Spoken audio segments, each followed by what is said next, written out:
Let's take a look at this problem. Here we are interested in a phase change involving heat exchanger. So we have a steam condenser. So idea here is to condense the steam into the liquid. So the temperature is not going to change. The inlet temperature is 30 degrees Celsius, outlet temperature is 30. The phase is going from steam to liquid. So to condense it, we use cold water at 14 degrees Celsius. And it leaves out at 20 degrees Celsius. So we know the area of the heat exchanger. So area is given 45 square meter, and overall heat transfer coefficient is given. So the question is, what is the mass flow rate for the cooling water, and what is the rate of steam condensation rate? So let's take a look at this problem.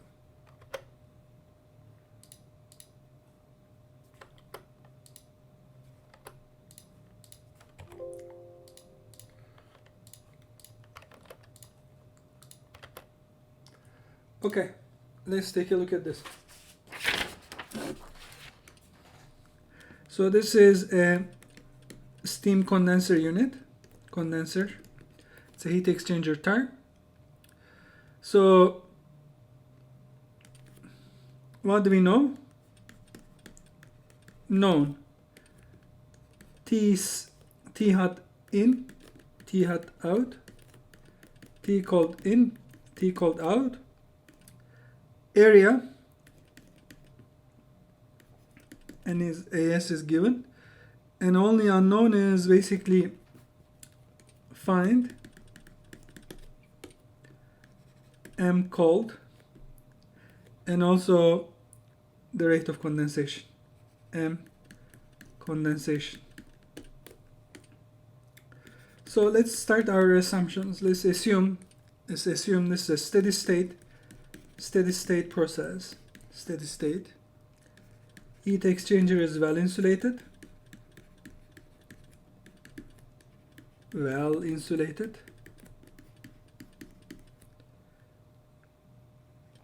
No fouling. Fluid properties are constant.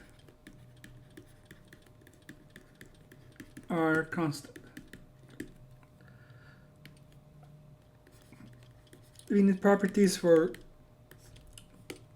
water. So water is water mean is 14 plus 22 over 2. This is 18 degrees Celsius.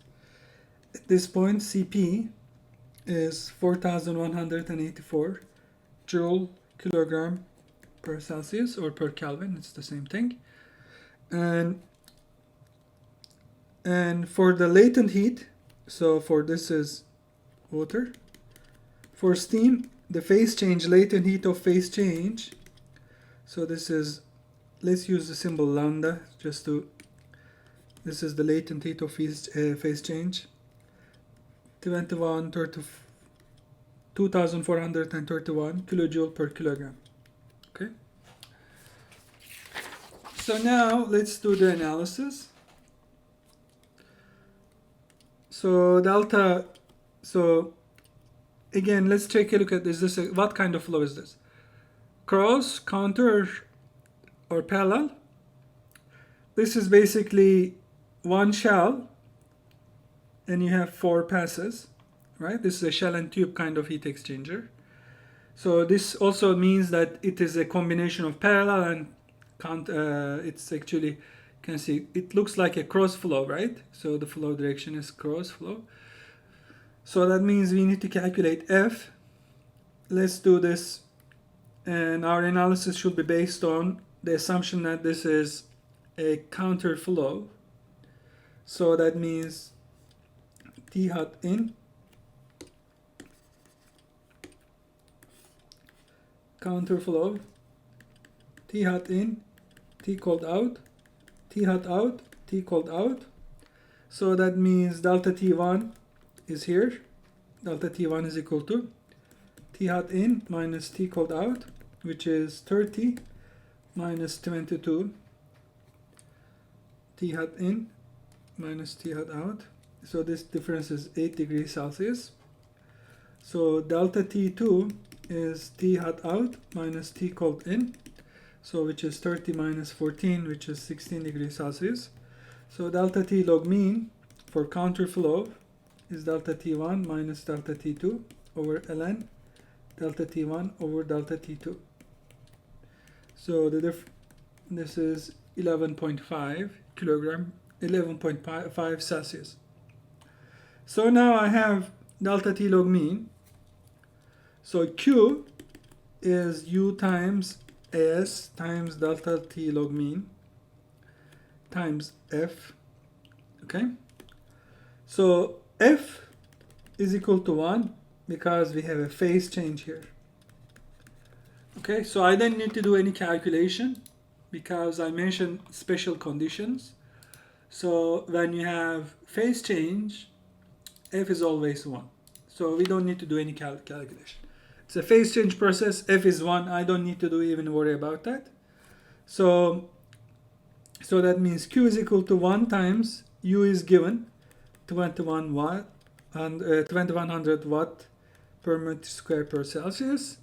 AS is given 45 meters square, and delta T log mean is 11.5. So we have 1087 kilowatt. So that means Q is also equal to M Cp T out minus T in for cooling water.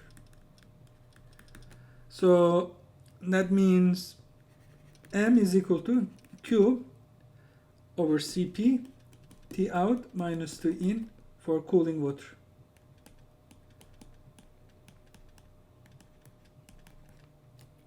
So now I have everything.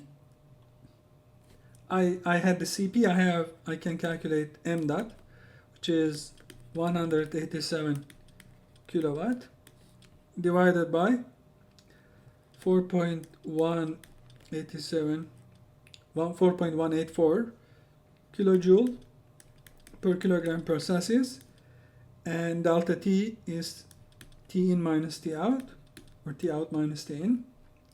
So that means 32.5 kilogram per second. And for the steam, so steam, how do we calculate it? Q is equal to lambda phase change times M condensation. So that means M condensation rate is Q over lambda phase change. So Q is 1087 kilojoule per second.